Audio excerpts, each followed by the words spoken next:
talk about, Social Security, talk about saving, talking about interest rates. Right.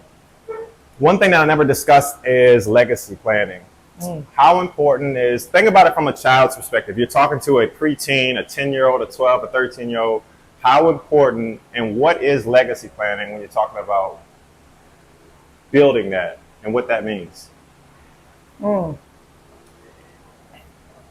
guess AJ, my approach around planning and legacy for younger people is, planting that seed. We try to encourage parents, aunts, uncles, cousins, everyone to open up a savings account for a young person. It's not as important how much money goes in there, but more important the date that it starts. Why? So the example I always use is perceived leverage or credibility, right? So say you have a 10-year-old or a 9-year-old. So they're 9 years old now. They don't understand any of these things. We don't know what the future holds for any of us.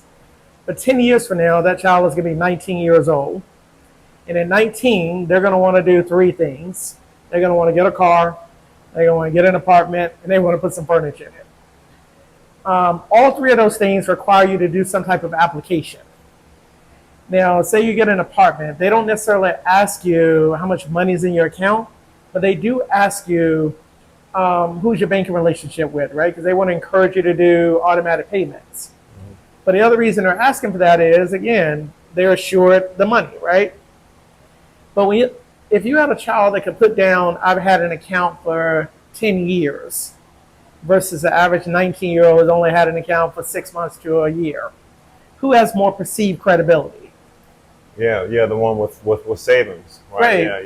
Yeah, right. And so the other thing that it does for that young person is, right, for all of us, when we plant the seed in multiple generations, and we don't know when the light bulb is going to come on for certain ones. We don't know when they're going to mature, not mature, right? We also don't know when we're going to have health issues. We don't know when we're going to have challenges, right? Yeah. So really what I tell people is you're planting the seed for yourself. So if I open up an account for 10 of my nephews and nieces, and 2 of them, wind up doing okay financially, one of the benefits that you've given that child is that perceived credibility. Okay. When I was the president, it's not their own. You were no, you're good. Okay. You were that brings you to a great point. You were the president of a federal credit union of 2, right? Weren't you a manager of?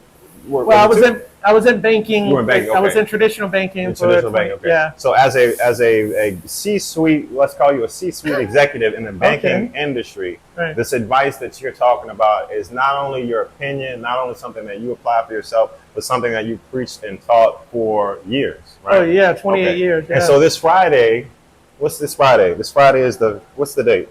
This 7th, the 8th? What is it? Today's the 2nd. Today's the 2nd. So this Friday is the 4th? Yep.